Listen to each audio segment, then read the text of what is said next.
Alors justement, on va le voir avec vous, avec des exemples concrets. D'ailleurs, on entend souvent parler de levée de fonds, de licorne, de beaucoup de start-up. Il y en a énormément. En prenant un peu de recul, quelles sont les grandes tendances, les innovations dans le domaine, et puis quelques exemples de start-up à suivre. Il y a 450 startups dans la PropTech en France aujourd'hui. Il y en aura 120 la semaine prochaine sur Rent.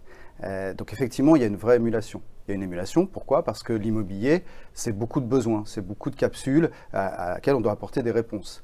Donc il y a beaucoup effectivement de fonds d'investissement dans la triptyque. Les fonds d'investissement financent ces startups et donc leur apportent de l'argent. Ces startups prennent cet argent pour développer leur business model et elles ont besoin des industriels, les grands acteurs, les grands réseaux, les grands promoteurs, pour déployer sur le terrain ces innovations.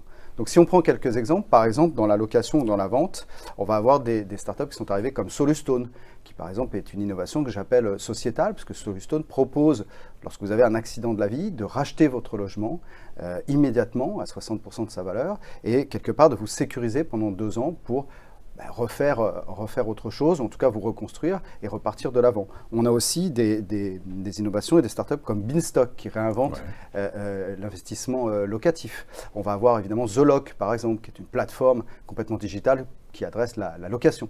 Et puis sur le côté usage, il y a par exemple des gens comme Prelo qui réinventent la manière de consommer la résidence secondaire. Non plus seul, mais à plusieurs à travers des SCI. Donc ça questionne beaucoup et ça correspond effectivement à l'évolution de la société par endroits.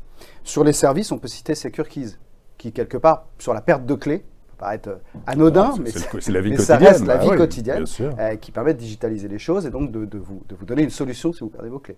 Et puis on a Box par exemple, qui sont des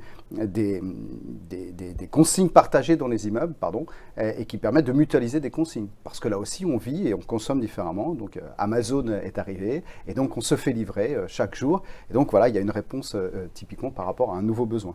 Voilà. Ou YesPark, par exemple, sur la mutualisation, les parkings et le fait de recharger sa voiture électrique. Donc, vous voyez, il y a beaucoup d'innovations et à chaque fois, il y a une réponse.